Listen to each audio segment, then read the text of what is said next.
Hi friends, welcome to Win Chess, a place for chess. To start with, I wish you all good fortunes. In this video, we are going to see the value of chess pieces and their movements over the chessboard. First up, we will look after the value of pieces. Well, we all know that there are 6 types of pieces for each side.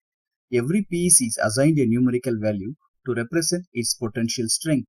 Though there are a lot of systems for valuation of pieces, the one we are going to see is standard and accepted one. It runs as follows: a pawn worth 1 point, a knight or bishop worth 3 points, a rook worth 5 points, a queen worth 9 points, and the value of king is undefined or priceless as it cannot be captured during a game, or to be more precise, we can't play a game without a king. Having assigned a value, it's time to mention that the knight and bishop are called minor pieces and the queen and rook are called major pieces. Now, based on the above valuation, it can theoretically be said that a knight or bishop worth 3 pawns, a rook worth 5 pawns or a minor piece and 2 pawns put together, a queen worth 9 pawns or 3 minor pieces, or a rook and 4 pawns put together, or a rook, a minor piece and a pawn put together. Though it may be said as above, during the actual play, the relative value of the pieces changes according to the nature of the game. That we will learn in our upcoming videos. That's it about the value of pieces. Now we can see how the chess pieces move. First up, we may pick the rook as it can easily be learned. A rook can move any number of squares over a file or a rank but can't jump over the pieces. Next we see about the dangerous bishops. A bishop can move any number of squares over a diagonal but can't jump over the pieces. Now here comes the mighty queen. A queen combines the power of a rook and bishop and hence move any number of squares over a file, rank or a diagonal but can't jump over the pieces. Now the all important majestic king.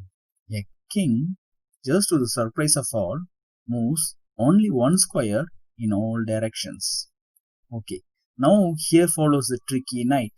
Yes, the knight is very tricky because of its unique movement that we will see. A knight moves to any of the closest squares that are not on the same rank, file or diagonal.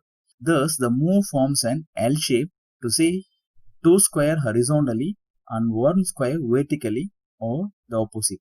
And it is the only piece that can jump over the other. And finally the pawn, the soul of chess. Unlike other pieces, its move can't be defined in one way. It has 5 different ways or options to move. Option 1. A pawn can always move only 1 square forward in the same file it stands. Option 2. It can opt to move 2 squares on its first move. In other words, standing on its initial position, it has a preference to move 1 or 2 squares. I repeat, a pawn can opt to move 2 squares forward only on its first move. After that, it can't do it anymore. Option 3. It can move 1 square diagonally in front of it on an adjacent file while capturing the opponent pieces. We will see the captures in our next video.